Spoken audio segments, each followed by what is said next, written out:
Welcome to the Kidlit Club with Sally Rippon and Adrian Beck.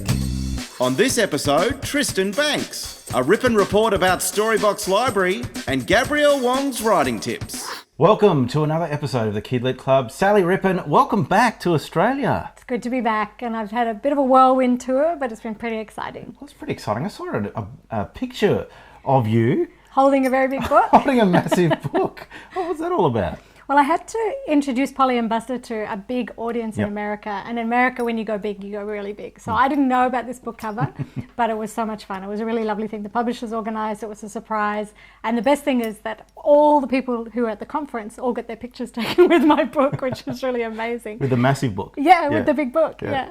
How funny. Yeah. And so how did the Americans take to Polly and Buster?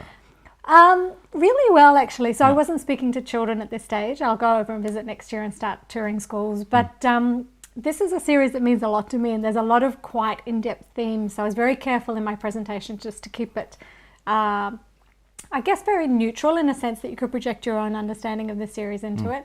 And I was so nervous that I practiced my talk again and again and again in my hotel room, and I ended up reading it out.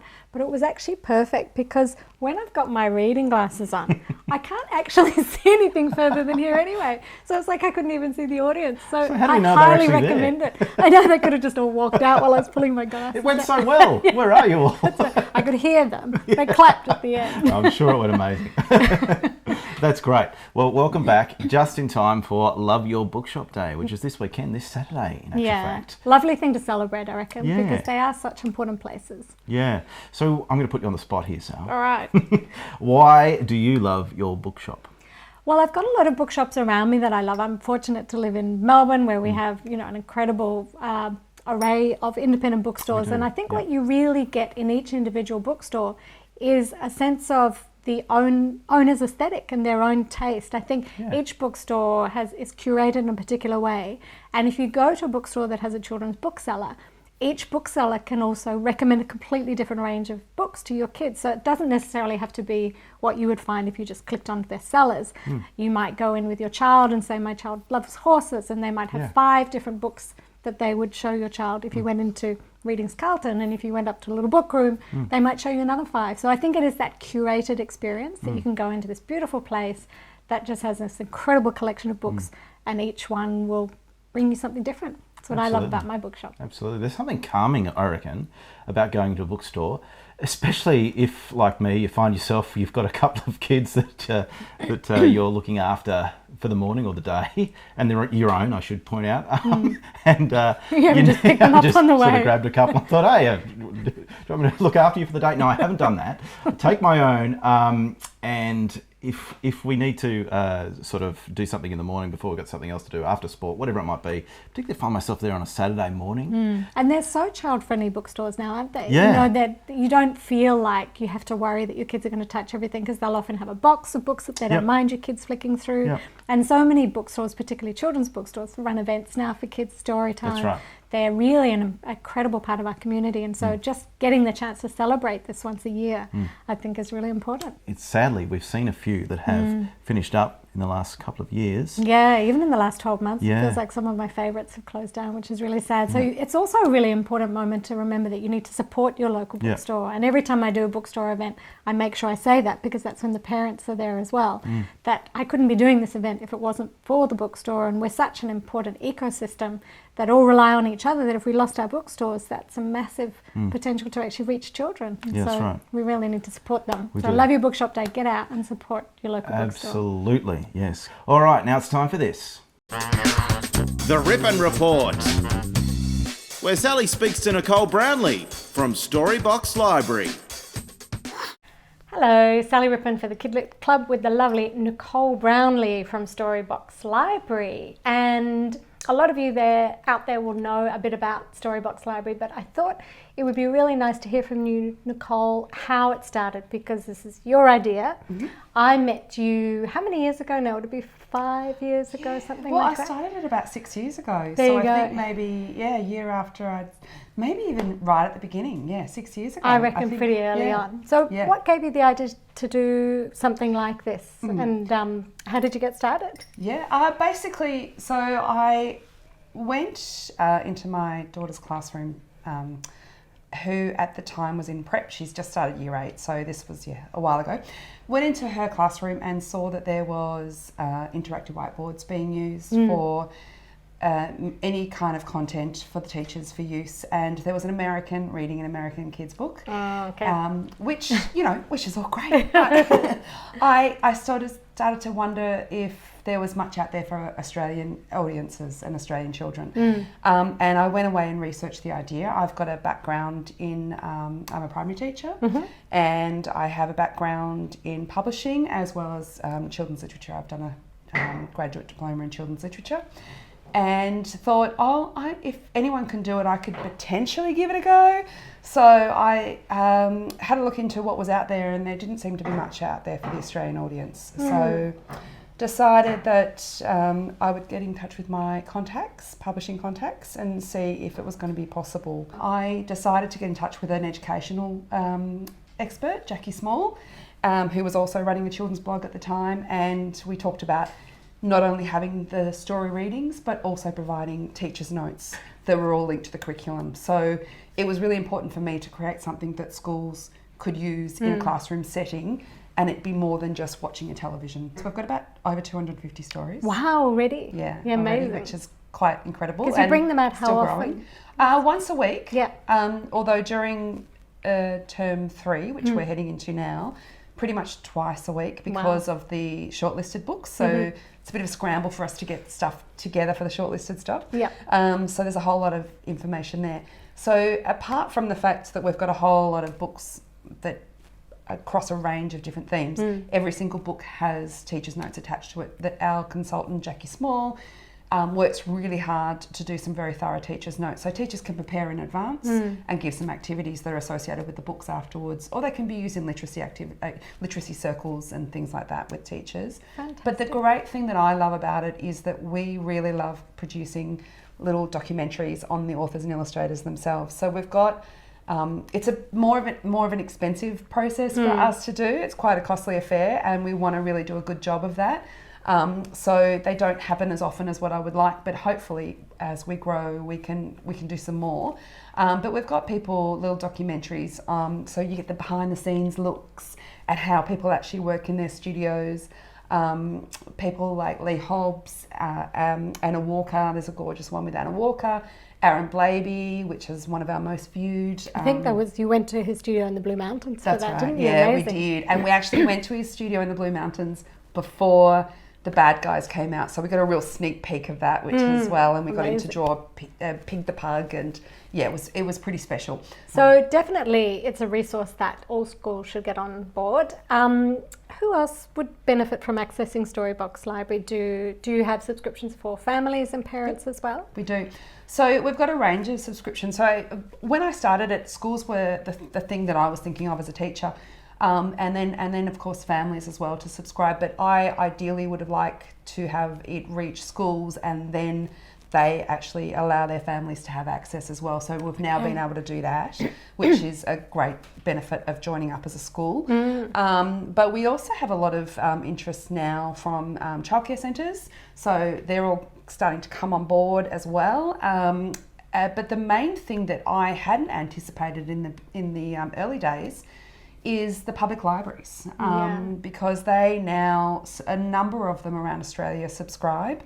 And what then happens is not only can you access it within the library itself, but members can actually access it at home with their library barcode. Fantastic. So if they're a member of the library, they have access for free. That's great. So if your library doesn't have it, get onto them, because then you get it for free, and that's what we want, because we want it to reach as many Australian children as possible. Yeah, and particularly I guess children that are in demographics where their schools may not be able to get an author to come in. That's so that right. way they do have access to that information and that feeling that the author is in the room. In a place where they may not have those opportunities otherwise. So, That's exactly right. Yeah, it's really great. Yeah. And do you have a favourite? I mean, other than me, obviously. Well, yeah, of course. Do you have a favourite story behind the Storybox Libraries? Because you've been doing this for over 6 years. You've got how many stories available now? Did you say over? Oh, we've got over 250. I am 250? probably going to get told off and say it's probably closer to 260, 270. But we're, yes. Do you have a favourite story or a favourite story about making a story? Oh, that's a really I've got one really while good you think of question. it. 'Cause Okay, I remember start with yours. I remember when you were telling me. I think it was the Aaron Blabey one. It's not his most famous one, the Ghost one or something like that. yes. And you managed to get Nick Cave to read it. Yes. Oh my goodness, how I know, cool is that? I know. It was. I've always been a fan of Nick Cave, and he's probably, when I started the whole thing, I thought, well, what's my favourite? What would be my ultimate storyteller? And with that voice that's just smooth and dark, it's just wonderful. So I basically sent an email one night after I'd had a little bit of Dutch courage. Sent an email, found out who his agent was. I just looked on in the internet, and it kind of eventually got to him through his specific agent, and I didn't hear anything. 3 months later, I had this email saying, yes, Nick will do it. He's available between 1 o'clock and 3 o'clock on this date. Amazing. And if you want to book it in, that's all good. And of course, the date was New Year's Eve. No way. Yeah. So Doesn't he have better things to do on I New know, Year's Eve? right? You would think it was. So I had nobody that could help with production, and my production team are all big fans, and they were all booked to go away. So I was very lucky, very fortunate to get some sound studios involved, who also were big Nick Cave fans. So you just say the word Nick Cave and everybody just comes to the party. Course, exactly. Yeah. But the other thing then that I realised was they said, oh no, Nick doesn't want to appear on camera. So I actually thought, well, what am I going to do? That's what we're all about. I don't want to miss this opportunity. What can we do? So in conjunction with Aaron Blabey, who was incredibly excited to hear that Nick actually wanted to read his books, I should add also that Nick was given the opportunity to choose from 4 or 5 titles that I sent to him as options. Yeah. No one normally gets to choose. I'm normally pretty hardcore about this is the book you'll be reading. Yeah. End of story. If you don't want to, you don't need necessarily be part of it. Nick Cave, on the other hand, I gave him some options, and he chose The Bunyip of Barclay's Creek. Beautiful. He remembered reading that when he was a child, and also then The Ghost of Miss Annabel Spoon. So Aaron Blabey was beside himself, massive fan as well. And we came up with the idea of Aaron actually introducing it in a cinema, like he was about to watch so he had some popcorn and he was about to watch the actual story. Yep. And then so it was basically just him introducing the actual reading, and then Nick Cave kicks in. So that is super cool. It was wonderful. And I have to tell you, he's kissed me on this cheek and this cheek, and you never washed them again. I've never washed in 6 years. So recently we had NAIDOC Week, and I noticed you had quite a few stories up online at Storybox Library. Is this an area that you're wanting to expand into? Yeah, absolutely.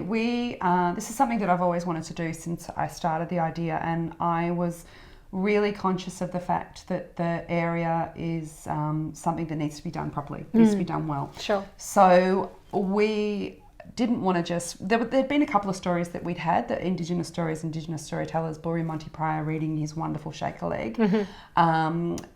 We'd had a couple, and I wanted to make sure that we did it properly. And I also was really keen to get a consultant on board as well, which we ended up doing. But the way that we were able to do that was we were fortunate enough to get a grant from the Arts Council of Australia to give us a leg up, and that was to start that Indigenous Storytime series, which we've been working on for the past 12 months. Right. And we basically have been working with our publishing partners, Magabala, Fremantle Press, and anybody else who has outstanding Indigenous stories or books that in their Their catalogue. And thank you, that's the word I'm looking for, in their catalogue.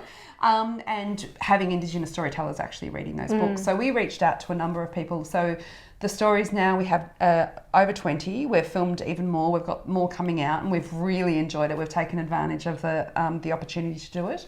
And we've had people such as, there's Dan Sultan, Anita Heiss. Amazing. I don't think the Dans have come out yet, so that'd be fun to see. We've got Camille Ellis, Trevor Jamison, who was Fingerbone in the most recent Storm Boy. So he was fantastic. And he read Coral Vass's book Sorry Day, which Kevin Rudd also got involved in. So really? Yeah. Wow. Yeah, so it was really, it's been a fantastic series, and I urge you to look out for it. That's a really good one to check out. Yeah, and we'll continue to add more to it. Great. So we'll put all the links up and details of how to get in touch with Storybox Library.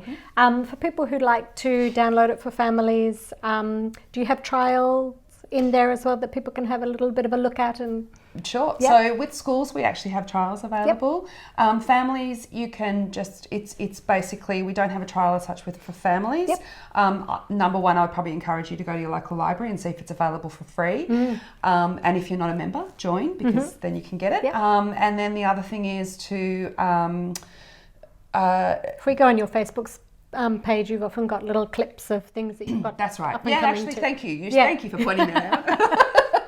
So yes, YouTube, you can actually, all of our stories have teasers. So you get a really good idea, and then you can also do as a family, you can do a monthly subscription. So you might want to just do 1 month, whip through them all. Because, Do it over the some summer kids holidays. like them over and over and over again. But generally we find people don't cancel, they just love it. And we're always bringing out new stuff, like I said, once a week. So amazing. It's such an encourage you amazing to check it resource. out. And it's really good to chat with you. And I love Storybox Library. I've got a couple of stories on there, and there's lots of incredible people just sharing amazing stories. So it really is a fantastic resource. Get onto it. Thank you.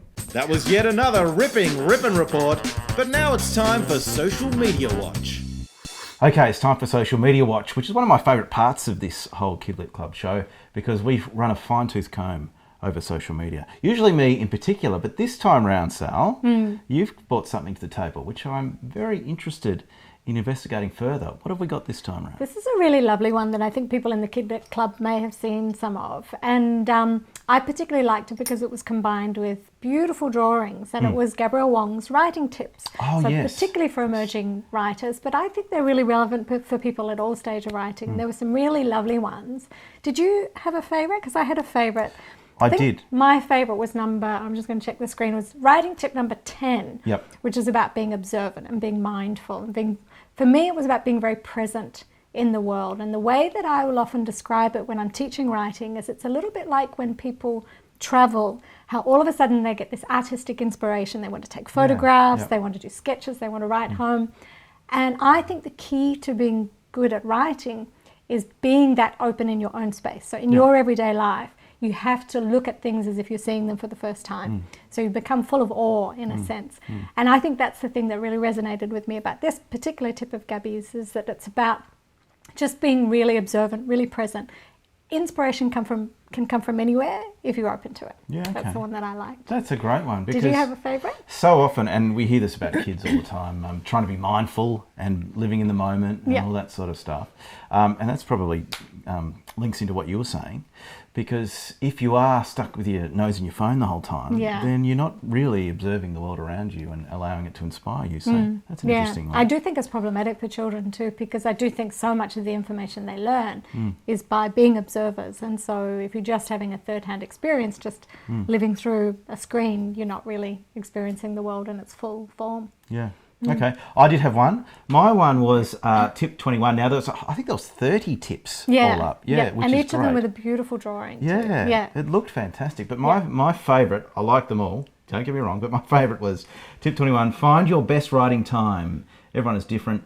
Mine is in the morning, but if I do something mundane first on my laptop, like pay bills, my enthusiasm dissipates fast, and I completely relate with finding the right time. And sometimes you can't always find the perfect time. I think particularly in your household. I mean, you're taking your kids to school, you've got a full-time job that you kind of squeeze into a few days, plus you're trying to write on top of it. So I know on this video before you've talked about your time just being right at the end of the day. It is, So yeah. I think ideally, we Yeah. were joking about it off screen before, you would be an amazing writer if you just had that time. Imagine the in amount of morning. awards I would have won by now. I mean, it'd be just best-selling this, best-selling that.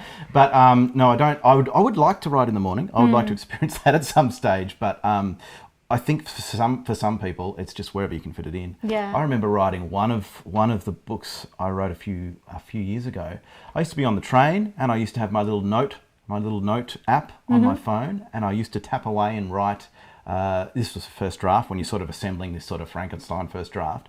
I used to write on my note app, and I've even been known to dictate when I'm driving, hit the button very safely, the recording dictation button app, and I can dictate as I'm driving along. I can dictate the story because I am very time poor. But I think writing in the morning would be the perfect way to do it because often you're ready to go. You know, you're not zonked by the end of the day. And But- your writing is amazing, by the way. I didn't mean to make it sound. It'd be amazing. Oh no, people wouldn't be able to handle it if it was written in the morning. That's the thing. That's why I do it. Give us all a chance. You know, I want them to. I don't want to blow anyone away. Yeah. So I do it Ease at the us night. into it. Yeah. But if you can find the ideal time to do it, I think that really helps, and it probably helps you get more and more words on the page too. Yeah, definitely. And I think it's also a matter of prioritizing it too, which is easier to do at different stages of your life. So if you're a full-time writer and your kids have left home, then it's easy to be able to put that time aside to make that a really important part of your day. Yeah. It's much harder to do when you're juggling a whole stack of things. So you just got to make it work for you as You well. do, exactly. You've got to find those little moments where you Yeah, can yeah. add a few words. So thank you very much to Gabrielle Wong for being so generous and sharing all those tips with everyone. And you can find all of them on her website. Yes. It's well worth a look. Yeah. Okay, now it's time for this. Our special guest. And on this episode, we visit a wine bar with Tristan Banks. Tristan Banks, thank you very much for having a chat today. Look, detention.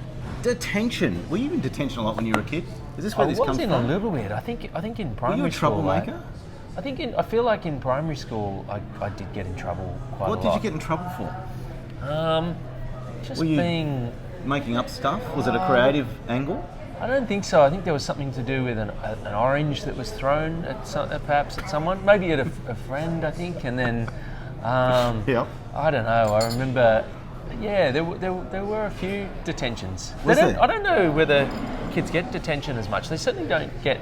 They don't have to put their noses up against a wall as often as we did. Did you have to do that in primary your school? nose up against a wall? You had to go Did and you? put your nose up against the wall and just like have a good think about where you're going. What with you're your life. doing. Yeah. Yeah, not to sort of... That's why I'm so philosophical now because I spent so spent long with with my your nose nose against against the wall. I got to we really come to some we had to do profound the ideas. the writing the lines, Right, on the, yeah. like Bart Simpson does. Yeah. You didn't have to do that? A little bit, but it was mainly nose against the wall. Well, let's Yeah. hope this interview doesn't end with your nose against the wall. Yeah, maybe it will. Maybe against that giant's pole between us. Looks quite nice and inviting. Yeah. Hey, so detention's not about that. It's actually about, it's about all sorts of different stuff, really. It's like, I mean, it's not exactly going after low-hanging fruit, detention. No. You're taking some of the biggest issues, the biggest contemporary issues in Australia, and you thought, why not combine them all and throw them into a kid's book? I mean, that's not going to be hard. That'll be easy. That'll be a yeah. piece of cake, won't it? Yeah, I think I'm my own worst enemy in those terms. I knew that I wanted to write a story about a lockdown in a school Yeah. because I had been in this in a fire drill in a school when I was giving a presentation, and the alarm went off, and the teacher was like, "Oh no!" And then it was Queensland's biggest public school at that time, so 1,200 kids. 60 staff or something out on the oval, and they started talking to me about lockdown drills they'd been in, and I had never done a lockdown drill when I was a kid. I didn't even know it was a thing. Think of it, no. And most of the time, It's just such a sobering world that It the kids is. are living in. Particularly in the US, obviously, but the fact that it actually touches Australia as well. Yeah. It's a real eye opener. it does seem that most of the time it is, the drills are there, and any sort of lockdown that happens, it's often, a dog on the loose, and it ends up being a little white chihuahua or a horse on the loose or something. Kids often tell stories that, and everything turns out okay. But I just thought it's an interesting situation to put a group of kids in with their teacher, and the idea that they have to kind of pull together and group together in order to overcome whatever the challenge is. But then the idea occurred to me that it might be. I read an article about some Vietnamese asylum seekers who were in community detention in Adelaide, and 2 teenagers were put back into a detention centre in Darwin, and so 12 or 14 others took off on the run out of community detention because they understandably didn't want to be put back into a detention centre. And I just wondered what it would be like if one of those people ended up taking refuge in a school and the school went into lockdown. The story's about a girl who escapes from an immigration detention centre with about 50 others. The escape goes wrong, there are smoke bombs, there are people being tackled to the ground. Seema is split up from her family and she manages to get across a road and into the bush and takes refuge in a local school. The school goes into lockdown, and then a boy later on finds her in the school toilet block during the lockdown, and he has to decide whether to dob her in and have her sent back into the detention centre or to help her get away. And she has to decide whether to trust him. Up until this point, you've done two other great, The Fall and Two Wolves, which have been a bit of a departure, but they've had a lot of layers to them. They're fairly meaty. I would say this is another step up. Did you feel that? Did you feel the challenge of doing that, or did you like, no, I'm on this path now? Happy days. No, I wasn't just happily typing away every day. They're big ideas, and I think it was a festival of challenges in terms of Festival of challenges. It doesn't sound like a great festival to go to, actually. The festival. I'd much rather challenge. Moomba. So, just having the dual narrative, having one of the protagonists being a girl, which I hadn't done before. You hadn't done that had before? female characters, but I hadn't had a lead character be a girl. So, Okay. there's the potential that you're not going to write that honestly or authentically. Yeah. The theory that I worked on was that when people are in great danger and when their lives are on the line, that differences in race, class and gender become less important and pronounced, and actually just sort of humanity kind of wins. And so that was the idea. That's what comforted me in my hour of need when I was wondering, do I have the writing chops to be able to do this?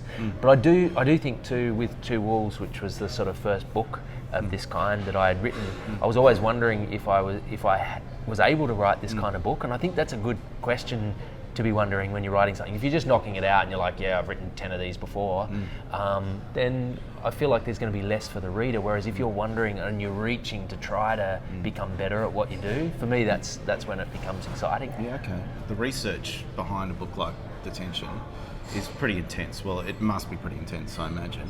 What were the sort of things that you did to get into the head of your female character? I had 2 really good advisors from early on. I contacted the Asylum Seeker Centre in Sydney, and they put me on to some people from an organisation called STARTS, who do like rehabilitation for survivors of trauma and lots of us refugees.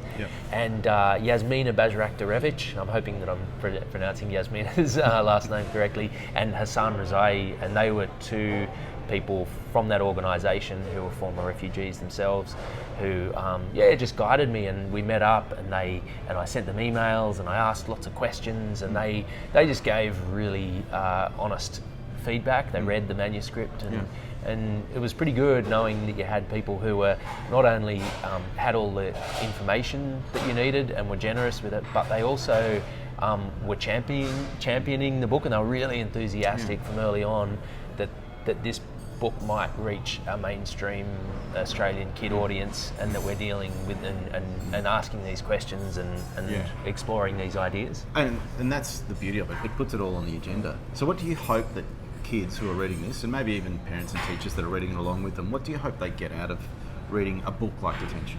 My hope is that they just love it as a book.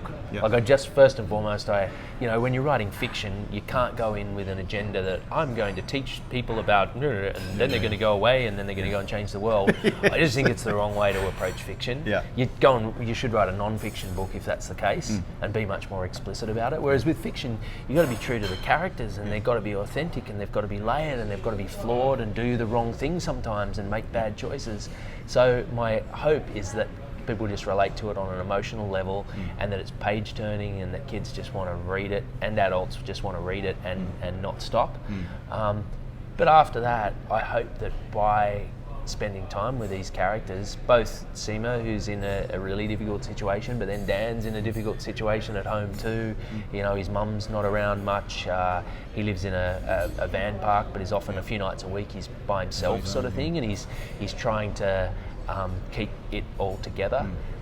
So he has his own challenges too. I just hope that people relate to the characters, care about them, and then afterwards they ask questions and have conversations and with their teachers and with parents and with mates, and just sort of go, oh, what did you think about this? And that starts a conversation. It is a terrific book. No, So congratulations. thanks. No worries. And it, obviously, as we said, it comes off the back of Two Wolves and The Fall. Before that, you were doing like Tom Weekly, funny, sort of boyish sort of books. Yeah. So they're obviously quite different. You've probably been asked this before, but I'm very interested in the reinvention of Tristan Banks. Yes. The reinvention of Tristan Banks. What happened then? I don't know. Do you reckon? I think They're throwing things around back there. They want more Tom Weekleys. They want us out. They want us out of here. So, at what point did you say to yourself, I want to change my direction a little bit? Or is it not a change, is it just that there's an extra branch? I think an extra branch. I think I've been doing them sort of simultaneously, and even, you know, I used to make short films, you know, in my early 20s and things, and I'd always be working on some sort of more serious story, and then like a flippant, you know, funny kind of thing that I would, you know, shoot in a day sort of thing. And interestingly, it was always the flippant funny thing that would catch people's attention, and it'd get into lots of festivals, and it'd do really well. So I was used to, you know, the kind of worthier projects, the meatier projects, not being, you know, being ignored. But then interestingly, with Two Wolves and then The Fall, and hopefully with Detention, actually, you know, I bled for those books, and they seem to be the books that really resonate with people. So, Was it on the agenda for a while to go down this path, and you were just sort of putting it on the back burner, or was this always the plan? Well, Two Wolves took 5 years to write, so it was out in 2014, so I must have started writing it in 2009, just noodling around with it secretly in the morning, you know, just for an hour, and mucking around and seeing what happened. And it just sort of slowly evolved, and I kind of think that's the best way for a story to evolve, that as opposed to, okay, 6 months, you've got to deliver it, this is the book, and just write whatever you can. It was really good to have this sort of composting process. Yeah, or like a fine wine. Yeah, exactly. So anyway, so it wasn't necessarily a conscious choice, it was just the thing that I sort of felt most compelled to write, and I didn't know whether I could write it, and then and slowly those things evolved. Was it a bit of a battle to talk to your publishers and say, I know I've done X before, but now I want to try Y? Was that a battle, or was that... Well, I did pitch it. I think I pitched Two Wolves and Tom Weekly maybe simultaneously back in 2009 or 2010 or something, maybe 2010. And they were more keen on the Tom Weekly idea, because I guess they could see that I could write that sort of thing, whereas, you know, a half-page outline or a page outline on Two Wolves, it was like, yeah, it could. I don't think they. You need to read it. I had to prove that I could write it. So And actually, I had a conversation with John Boyne, the Boyne the Struck Pyjamas author, who was very generous and read the manuscript when it was ready and gave me feedback and things. It was a conversation with him where I pitched this idea, and I sort of said, he said, "What are you doing?" And I said, "I'm thinking about this story about these two kids on the run with their parents who have committed a crime," and he was really enthusiastic about it. And so in the times when I'd be like, what am I doing? Why am I spending time on this? And it's never going to be published, and I'm going to live my life lonely and cold. And I would think back to... lonely and cold with the family in Byron Bay, by the way. Well, warm, lonely and warm. I'd think back to that conversation and his enthusiasm for the story, and I thought, well, if someone as strong a writer as he is was enthusiastic about the story, there must be something in it. So if I just keep on hanging out with this thing, I will work out how to write it. So I think sometimes, like when you're a kid and you have an idea and you have that one teacher who's really enthusiastic about your stories, and they're the people that drive you to then continue to do that. That's true. I think you only need that one person. and it can see you through some tricky times. What would you say to those people, those creatives out there that might be watching and listening, that are doing one thing and they've got this sort of little voice in the back of their head saying, how about you try doing this special project that you've always wanted to do? Yeah. Obviously, your advice, I assume, would be go for it. Is that true? Yeah, but I would also say don't throw the baby out with the bathwater sort of thing. Don't. A friend of mine runs restaurants, and he says when they go to make adjustments on the menu, they don't throw out the whole menu and start over. They bolt something on and they try it, and then some things work, and then it becomes main menu, and then other things they try and they throw them out, and that no one wants it. So it's a strange analogy, but I would say whatever you're doing, if you have a day job, write the story an hour a day, 20 minutes a day, whatever you can. And you sometimes write on iPhone too as you're walking along. Yep. Yeah, quite often. Yeah. And actually for screenplays, there's the Final Draft mobile app as well, which is really good. And I think Scrivener has a mobile app. But I think slotting it in little chunks of time, because I think sometimes there's that dream that you'll be a full-time writer. Yeah. And sometimes, you can drive yourself crazy being a full-time writer as well, It's just you every day, and you just wake up and go, oh, I've got to somehow get in the headspace. Sometimes it can help. I think John Green, the Fault in Our Stars author, always talked about having he always liked to have a day job. And then YouTube became his day job, so he'd make videos, but then writing was his thing kind of on the side, even though he's been wildly successful. And I always like that idea. And is that because it gives you some perspective? It gives you something else to think about, I guess. Yeah. And you're living life, and and even if you're doing a job that you don't particularly like, even there'll be things, you can channel that kind of rage into the stories. Or, maybe there's just people who they say things and it filters down. I think having a life alongside, and my day job, is going and speaking in schools, and I speak to lots of kids, and I meet teachers and things, and little comments that they make or interactions, they trickle down into detention is mostly set in a school, and so all that stuff in the classroom and the kids and the teacher and the banter and things, I feel like I've heard that in schools when I'm visiting. Banter is actually great. It's like Saved by the Bell or something. Oh, right, really? You probably don't like that comparison. Screech. Yeah.